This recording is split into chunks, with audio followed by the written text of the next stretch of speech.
누가 붙들고 있는가. 세상에 살고 있지만 세상에 속하지 않는 에베소 교인들에게 바울은 자신들이 어떤 신분이며 어떤 위치에 있으며 또 자신들을 통해서 하나님께서 어떻게 이 역사를 이어가시는지에 대한 설명을 비밀이라는 단어를 통해서 바울은 계속해서 이 교인들에게 설명하고 있습니다. 지금 박해와 유혹 가운데 정말 천국의 인생 기준을 가지고 살기에는 현실적으로 너무 많은 어려운 그런 교인들에게 하나님의 이 복음의 소식들이 얼만큼 우리에게 존귀하고 귀한 것인지 하는 것을 일깨워 주면서 그들을 통해서 역사하시는 하나님 역사가 계속 이루어지도록 바울은 에베소 교인들을 권면하고 있는 것을 보게 됩니다. 특별히 오늘 이 바울이 이 3장을 통해서 하시는 말씀 중에는 이 비밀이라는 단어를 이 3장에서만 4번이나 사용하고 있습니다. 하나님이 행하시는 일, 섭리, 경륜이라는 표현밖에는 할 수 없는데 하나님의 섭리, 그 하나님의 섭리는 하나님이 창조하셨던 창조의 질서로 회복되어지고 또 우리를 하여금 원래 위치로 회복시키기 위한 하나님의 온전한 구원의 계획이 우리 가운데 있는데 하나님께서 이 구원 계획을 어떻게 펼쳐나가실까 하는 것은 비밀이라는 것입니다. 그런데 이 비밀을 통해서 하나님 우리에게 보여주시고 나타내 보여주시면서 하나님은 이 땅을 하나님이 계획하셨던 하나님이 섭리하시는 그 땅으로 만들어 가신다는 것을 말씀하고 있습니다. 사랑하는 여러분, 우리가 삶을 살면서 신앙생활하기가 어렵고 힘들고 낙심된다 하지만 하나님의 이 섭리와 경륜이 지속적으로 우리 가운데 이루어지고 또 우리를 통해서 이루어지고 하나님의 교회를 통해서 이루어지는 하나님의 섭리와 계획들을 우리가 믿고 따라가면서 낙심하지 않고 주의 언약을 따라 그 언약이 성취되는 그날까지 길고 긴 기다림의 시간이지만 믿음으로 한 걸음 한 걸음 걸어갈 때 어느새 우리에게 하나님 약속하신 그 언약이 성취되는 그 기쁨을 반드시 맛보게 될 것입니다. 오늘 바울이 이야기한 비밀, 하나님께서 우리를 구원하시기 위한 비밀이 무엇인가 할 때 첫 번째 바울이 받은 그 비밀의 첫 번째는 복음이었습니다. 복음. 처음 말씀드린 대로 우리는 하나님과의 관계를 떠나게 되면서 하나님으로부터 공급받던 우리 삶은 우리가 스스로 하나님처럼 되어보기 위해서 하나님과의 관계 속에서 떨어져 나가게 되었습니다.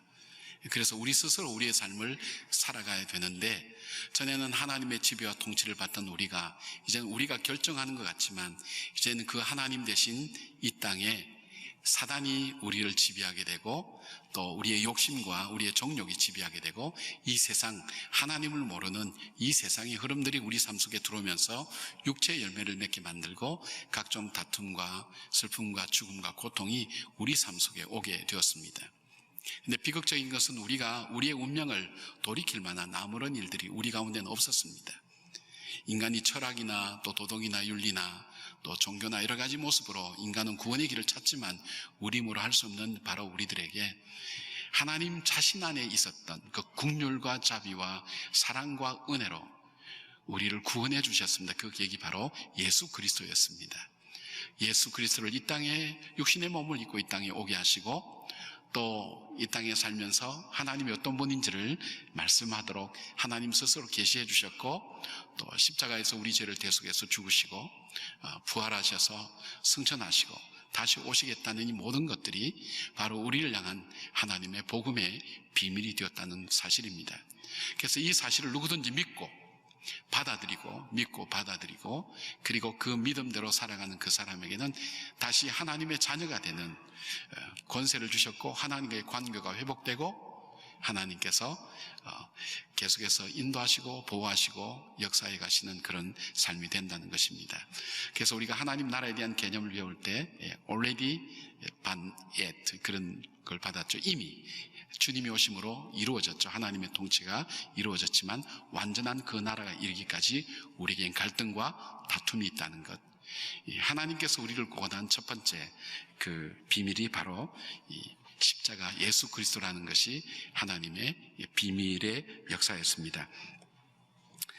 그래서 이 에베소서 1장 13절 14절 보니까 그 안에서 너희도 진리의 말씀 곧 너희의 구원의 복음을 듣고 그 안에서 또한 믿어 약속의 성령으로 인치심을 받았으니 이는 우리 기업의 보증이 되사 그 얻으신 것을 구속하시고 그의 영광을 찬미하게 하려 하심이라. 우리의 삶을 하나님의 영광을 찬미하는 인생으로 만들어 가시는 하나님의 섭리와 역사의 첫 번째 비밀이 바로 복음이라는 것, 바로 복음은 예수 그리스도라는 사실.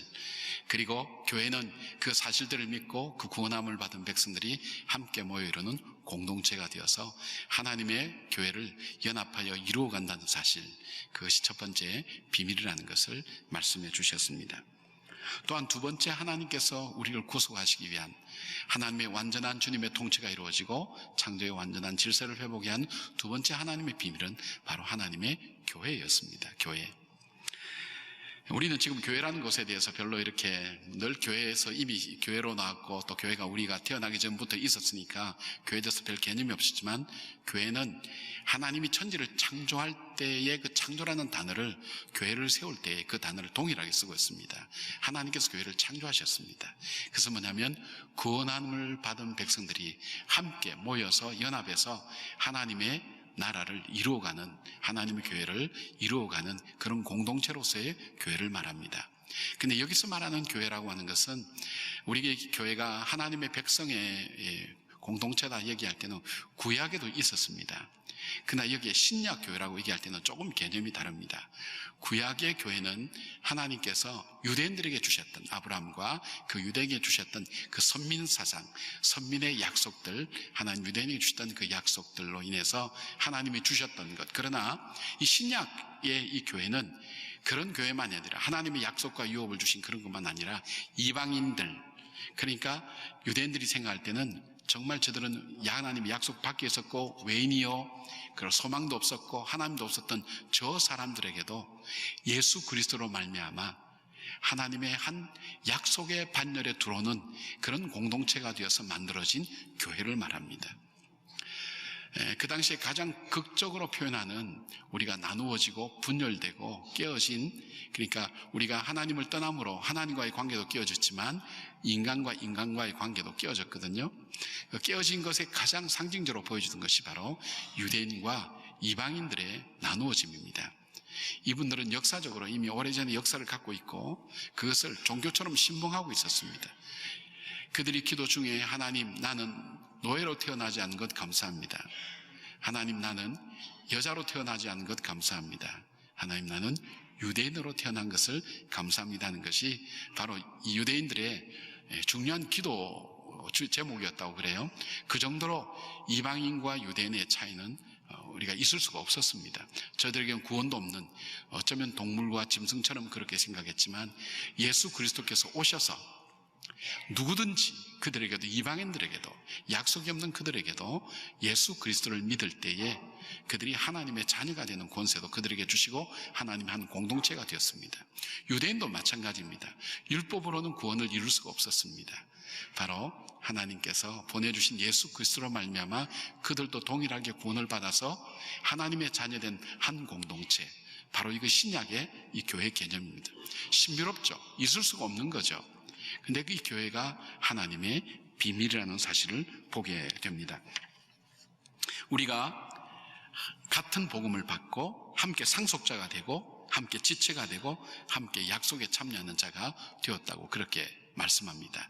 우리가 이 세상 속에는, 또 교회 안에는 너무나 다양한 지체들이 많이 있습니다. 생각도 다르고 또 방향도 다르고 해석도 다르고 다른 사람이지만, 하나님께서 주신 하나님의 비밀은 바로 이 다양한 이 사람들이 예수 그리스도를 나의 구세주와 주님으로 받아들이고 우리가 하나님의 구원을 받은 백성으로 하나님의 거룩한 뜻을 이어가는 그 백성의 공동체가 되어서 하나님께 예배하고 이 교회에 통해 주신 하나님의 크고 놀라운 일들을 이루어 나가는 바로 그런 교회를 의미하는 것입니다. 그러니까 우리는 지금 현재 교회를 할 때는 별 이해를 하지 못하겠죠. 그러나 그 당시에는 굉장히 충격적인 사건이었습니다. 우리가 교회 안에서 서로 다르지만 다툼과 분열과 나누어짐이 얼마나 많은지 알 수 없습니다. 그럼에도 불구하고 하나님께서 우리에게 예수 그리스도로 말미암아 복음으로 하나 되게 하시고 하나님의 거룩한 뜻을 이어가는 공동체로 우리를 불러주셨다는 것을 보게 됩니다. 교회 분쟁들도 이렇게 가만히 보면 개인의 분쟁이나 또 가정의 분쟁들도 보면 우리가 복음으로만 분명하게 우리 자신이 고백되어지면 그 분쟁들은 우리에게 그렇게 큰 문제가 되지 않습니다. 그러나 이 하나님께서 주신 이 근본적인 예수 그리스도를 통해서 우리가 한 가족 때문에 이 복음을 분명하게 받아들이지 못할 때 우리는 하나가 되지 못하는 분열과 나눔과 우리 그리스도의 몸이 찢겨지는 그런 아픔을 경험하게 됩니다. 자, 그렇다고 할지라도 교회를 비난하거나 욕할 수 있습니까? 그럴 수는 없습니다. 교회에 속한 우리 사람들이 잘못하는 부분은 우리가 회개하고 돌아보고 우리가 고쳐야 될 부분을 분명히 얘기해야 되겠지만 하나님의 교회 자체를 우리가 욕되게 할 수는 없습니다. 우리가 쉽게 우리나라 말에 빈대 잡겠다고 초가삼간 태우듯이 그렇게 할 수는 없습니다. 저는 염려하는 것이 지금 교회가 잘못하고 있다, 주회종들이 잘못하고 있다, 교회가 문제가 있다는 그런 것 때문에 하나님 주신 이 거룩한 교회에 그 귀한 모습까지 우리가 함께 잃어버릴까 하는 걱정이 저는 많이 되고 있습니다. 이 부분을 같이 염려하면서 우리가 이 시대의 어려움들을 헤쳐나가야 되는데 관계없이 그냥 교회를 마음대로 비판하고 또 욕하고 하는 그런 부분들 통해서 하나님 우리에게 비밀로 주신 이 교회 연합과 하나가 되고 하나님의 거룩한 뜻을 이루어 나가야 되는, 정말 이 안에서 치유와 회복이 이루어지고 참된 소망을 찾을 수 있는 참 생명이 되는 그 교회의 본질을 우리가 잃어버릴 수는 없는 것입니다. 여러분, 노아의 방주를 우리가 생각해 보면 수많은 짐승들이 그 안에 다 있었습니다. 창문을 열어놓게도 그 짐승들이 싸는 배설물에서 나오는 냄새를 어떻게 감당할 수 있겠습니까? 더럽습니다. 냄새도 많이 납니다. 그러나 우리가 살 길은 그 방주 안에 머물러 있어야 된다는 것입니다. 사랑하는 여러분, 여러분께서 속상하고 힘들고 때로는 실망하고 낙심된다 할지라도 하나님의 교회 안에 머물러 있으셔야 됩니다. 그리고 내가 교회를 떠나고 안 보면 그만이지, 그렇지만 하나님의 비밀은 그것이 아닙니다. 우리가 교회 안에서 하나님께서 한 공동체에서 이루어지는 하나님의 크고 놀라운 역사를 우리가 함께 나누고 체험하고 이 공동체에 속한 주의 자녀들이 이곳에서 하나님의 치유하심을 경험하고 회복과 사랑과 천국의 참된 은혜를 나누는 바로 공동체로 만들어 가야 되는, 그래서 우리에게 주신 것이 화평케 하는 직책입니다. 여러분, 금년에는 분열과 다툼의 도구로 여러분 쓰임받는 것보다는 화평케 하는 하나님의 직책, 하나님이 나에게 주신 직책을 여러분이 꼭 감당하면서 교회의 비밀을, 주께서 주신 그 비밀을 이루어가면서 한 공동체가 되어서 이 시대를 변화시켜 나가고 또 이 교회를 통해서 여러분의 가정과 이 사회가 아름답게 하나님의 통치하심으로 이루어지는 의와 희락과 화평의 나라로 만들어가는 일에 우리가 그 주신 비밀을 잘 간직하고 하나님의 거룩한 뜻을 이어갈 수 있어야 될 것입니다. 세 번째, 하나님께서 나타내신 비밀은 무엇인가 하면 일꾼의 비밀이었습니다. 바울은 하나님의 비밀 가운데 자기 자신에게 가장 생생하게 체험적으로 다가온 것이 내가 하나님의 일꾼이 되다니 하는 것은 정말 비밀이었습니다. 자기를 하나님께서 하나님의 이방인들을 위한 일꾼으로 쓰신다는 것 자체가 자기 이성으로는 이해가 되지 않습니다. 그는 그 스스로 고백합니다. 나는 죄인 중에 괴수요, 온전치 못한 인간일 뿐 아니라 예수를 핍박하던 자요, 예수 믿는 자를 잡아 죽이던 성령을 회방하는 자였다고 그렇게 고백합니다. 내가 하나님 나라에 정말 온전치 못한 그런 죄인이었다는 사실, 오히려 하나님을 대적하는 바로 그런 나를 어떻게 하나님께서 하나님의 거룩한 뜻에, 하나님께서 하나님의 창조 질서를 회복하고 하나님 통치하심을 회복하는 이 거룩한 일에, 이 소망 없는 땅 속에 참된 소망을 증거하며 하나님의 사랑과 생명을 전하는 그 일에 나를 어떻게 일꾼으로 세울 수 있겠는가 하는 것은 그가 자신을 볼 때 이건 이해할 수가 없었습니다. 그러나 그것이 하나님께서 하나님의 나라를 만들어 가시는, 확장시켜 나가는 하나님의 비밀이라는 사실을 그가 깨닫고 하나님의 은혜로 내가 일꾼이 되었다는 것을 우리가 고백합니다. 제가 초창기에 우리 교회에 와서 드렸던 말씀이 있을 것입니다. 우리가 직분은 우리 상징하는 옷이 아니라고, 직분, 한국교회는 유교와 더불어서 우리에게 형성된 직분처럼, 계급처럼 되어 있는 우리의 직분이 절대 우리의 신분을 나타내고 우리가 그만큼 인격과 사랑과 우리의 신앙을 인정받아서 되어진 것이 아니라고 그렇게 말씀을 드렸을 겁니다. 굉장히 저항하는 분도 많았을 겁니다. 그리고 하나님께서 주신 이 직분은 쟁기라고 제가 말씀을 드렸습니다. 하나님께서 우리에게 주신 우리를 쓰시는 하나님의 쟁기라고 우리는 그렇게 말씀을 드렸습니다. 그래서 일하지 않는 분은 쟁기를 내려놓아야 된다고 제가 그런 말씀을 드렸던 기억이 납니다. 많은 분들이 말씀에 함께 순종하면서 지금은 우리 교회의 모든 직분이나 이런 부분들이 쟁기처럼 하나님께서 내게 은혜로 주신 감사의 나를 사용해 주시는 그 감사의 놀라운 은혜로 받아들입니다. 여러분, 내가 이만큼 인정받아서 내가 일을 할 수 있다고 생각하는 사람은 자기 의라는 것이 있습니다. 인간의 의는 은혜가 뒷받침되지 않으면 칼이 됩니다. 사람을 죽이는 도구가 됩니다. 그러나 은혜가 뒷받침되지 않는 정의나 또 그런 의 같은 것은 자기 의가 되면서 인간의 교만을 나타내는 부분이 되기 쉽습니다. 그러나 내가 하나님의 은혜로 나같이 부족한 것을 하나님의 크고 놀라운 일 앞에 나를 일꾼으로 세우셔서 감당케 하신다는 것, 나를 일꾼으로 써주신다는 것 자체가 얼만큼 큰 은혜인가. 그래서 바울은 그가 죽음의 위협 앞에도, 동족의 위협 앞에도 두려워하지 않고 포기하지 않고 그리스도의 사랑이 나를 강권하시는 놀라운 하나님의 은혜를 받아서 표대를 향해서 하나님께 쓰임받는 자의 기쁨을 가지고 걸어간 것을 봅니다.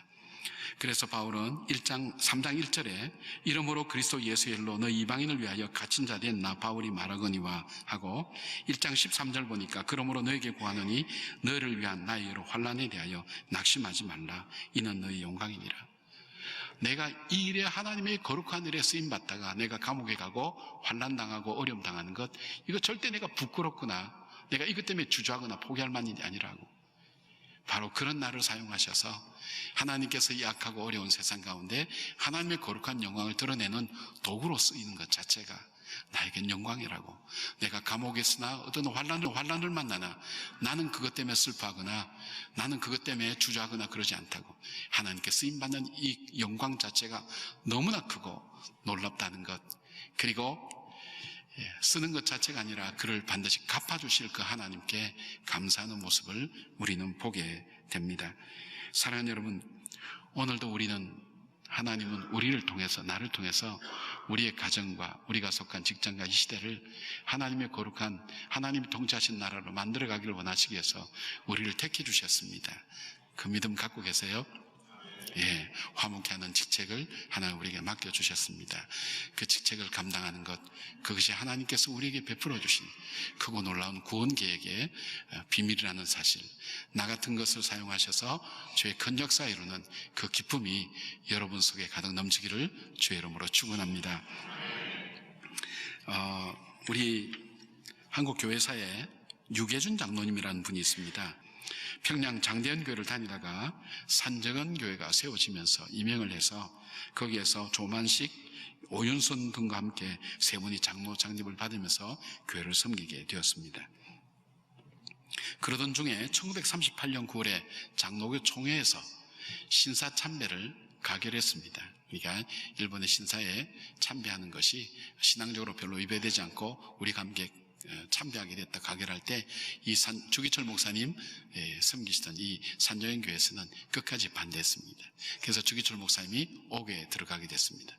근데 5년 4개월 동안 옥중에서 옥사하실 때까지 이 유계준 장로님이 이 이 주기철 목사님의 가족과 이 교회를 잘 자기 사제를 들어서 잘 섬겼습니다.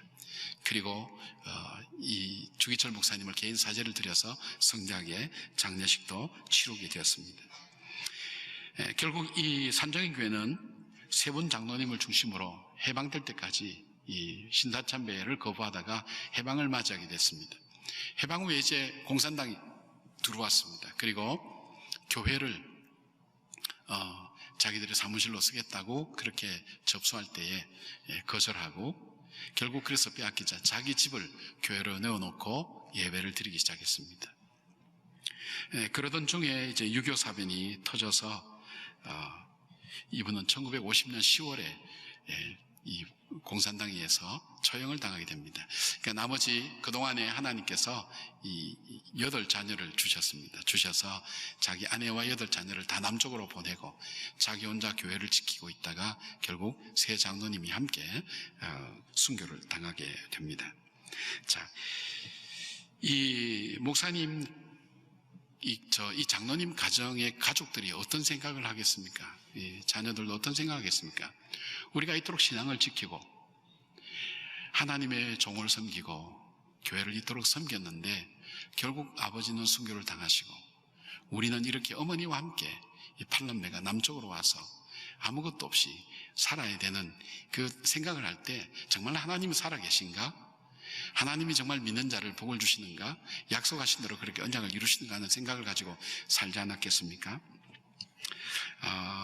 그런데 이제 이 두 분이 자녀를 기를 때 이런 이야기를 자녀들이 했습니다. 신앙으로 말씀으로 길렀지만 너희들은 정말 의사가 되어서 이 정말 병들어 있는 이 사람들을 고치는 일을 열심히 하고 종합병원을 세워서 하든지 어쨌든 간에 어려움이 되어서 정말 하나님의 나라를 위해서 이 도탄에 빠진 이 백성을 위해서 하고 이 나라가 빨리 해방될 수 있도록 그렇게 기도하면서 이 자녀들을 길렀다고 합니다. 정말 많은 고생을 아마 하셨을 것 같습니다. 이 윤덕준 권사님이죠. 부인 윤덕준 권사님이 6남 2녀를 혼자 양육하면서 길렀습니다. 그런데 이제 그간의 어려운 일은 두고요. 어느 자료를 보니까 1970년대에 나온 통계를 기준으로 볼 때 유계준 장로님 가정에 박사가 153명이 나왔고요. 장로가 30명이 되었습니다. 자녀가 없는 가정에 하나님께서 팔남매를 허락해 주셨는데 2004년에 쓰여진 국민일보 이지연 기자가 그 내용을 정리한 걸 보니까 이들 부부는 일제에 빼앗긴 조국을 되찾고 자녀들이 민족을 위해 기하게 해달라고 간구했다. 팔남매는 모두 말씀의 젖줄로 성장해 6명이 의사가 되었고 2명은 대학교 총장과 약사로 활동했다. 2004년에 이렇게 현재 장남과 2남 4남은 별세했다 이렇게 됐으니까 지금은 아마 고령이라서 많이 돌아가셨을 겁니다.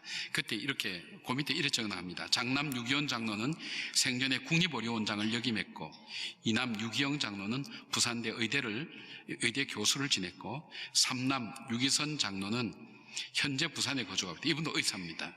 4남 유기천 장로는 서울대 총장을 역임했으며 사제 30원을 모교회 장학기금으로 기부해 귀감이 되기도 했다. 특히 시카고에 거주하는 5남 유기진 장로는 의사입니다. 이분도 월남전까지 장계려 박사와 함께 평양 기독병원에서 근무했던 당시 몇 안 되던 외과 의사였고 그는 월남후 포로 수용소에서 군의관으로 일했으며 64년 미국으로 건너가 북미 기도 의료 선교회를 창립했고 의사였던 부인 고난경 권사와 함께 시카고 한인 장로교를 섬겼습니다. 또 장녀 6.25 권사는 서울 누가 의료원 원장을 했고 지금 뉴욕에 살고 있는 유기숙 약사 권사 그리고 미국 샌디에고에 거주하고 있는 6남 유기목 역시 의사입니다. 장로가 있습니다. 막내딸은 뉴욕 생화학연구소 박사인데 사위는 이한빈 전 총리입니다. 참 그 역사적인 면들 우리 한국 교회사에 보면 참 귀한 가문들 많습니다. 존 에드워드의 가문처럼 그렇게 쓰임받은 가정인 것을 보게 됩니다. 이분이 술 먹고 행패 부리던 주몽으로 살던 이분이 하나님의 복음의 그 역사를 이어갈 사람이 될 줄 누가 알았겠습니까? 하나님의 비밀이었던 것입니다. 그런 의미에서 본다면 하나님께서 하나님의 비밀이었던 유계준 장로님 통해서 한국 교회사에 그리고 한국 민족사에 주기철 목사님을 섬기게 했고 그 복음의 본질을 끝까지 지키는 그 사람으로 아름다운 유산을 남기는 그 가정으로 서게 했고 하나님께서 그 가정에 주신 자녀들에게 주셨던 그 복음의 가르침을 통해 그 자녀들이 이 땅에서 정말 아름답게 한국의 귀한 역사들을 써가는 복된 인생으로 세워지게 된 것을 보면 하나님께서 우리를 정말 이 시대를 하나님의 나라와 역사로 만들어가는 하나님의 도구로 우리를 일꾼으로 불렀다는 그 사실들이 얼만큼 귀하고 감사한지 알 수가 없습니다. 사랑하는 여러분, 여러분 가정도 지금은 약하고 어려울 수 있지만 하나님께서 우리를 하나님의 일꾼으로 세우는 그 비밀을 우리에게 주셨습니다. 하나님께서 나 같은 것을 사용하셔서 하나님의 귀한 역사를 이루어 가기를 원하신다는 것 기억하면서 이 세대와 타협하지 않고 말씀에 서서 이 세대를 변화시켜 나가고 새롭게 살아나가는 우리의 삶이 계속 이어질 때 하나님의 귀한 비밀을 통해서 하나님의 땅을 하나님의 의와 희락과 화평이 넘치는 하나님이 통치하시는 하나님 나라로 세워간다는 것을 기억하면서 여러분 선한 싸움 싸우다 낙심하지 말고 오늘도 믿음 안에서 하나님 내게 주신 화평케 하는 직책을 감당해 나가는 하늘의 인생 기준을 가지고 오늘 이 삶의 현실을 믿음으로 살아가는 우리 성도들 되시기를 주의 이름으로 축원합니다.